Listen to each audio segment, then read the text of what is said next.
अस्सलामुअलैकुम सामीन। 30 रबीउल सानी और 3 नवंबर है।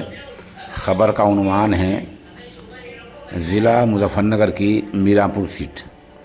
ज़ाहिर सी बात है यहाँ ज़िमनी चुनाव है और असम्बली का चुनाव है। इस सीट पर बीजेपी, कांग्रेस पार्टी, समाजवादी और मजलिस इत्तेहादुल मुस्लिमीन इस तरह कई पार्टी को उम्मीदवार हैं। अब पता लग रहा है कि मुस्लिम उम्मीदवार तकरीबन 1 दर्जन हैं।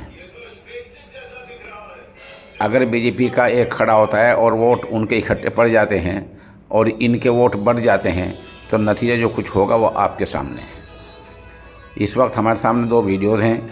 ये मजलिस इत्तेहादुल मुस्लिमीन की हैं जो हमें वहीं से जनाब हाफिज़ उसामा साहब ने इरसाल की हैं, पेश खिदमत हैं।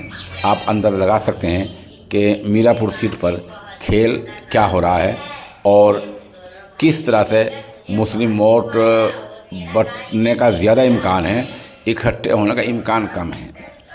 कोई पार्टी इकट्ठा कर ले तो अच्छी बात है, बात बन जाएगी, लेकिन इसके लिए जिस मेहनत की ज़रूरत है वो बहुत पहले होनी चाहिए थी।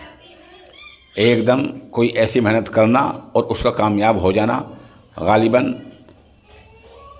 हकीकत और फितरत से बहुत ज़्यादा दूर है। बेहतर बात तो ये थी कि किसी एक उम्मीदवार को सपोर्ट किया जाता, हिमायत की जाती, लेकिन सूरत हाल बहरहाल जो ज़मीनी सतह पर है वो आपके सामने है और इससे ये अंदाज़ा अभी से लगाया जा सकता है कि मीरापुर सीट का नतीजा क्या हो सकता है।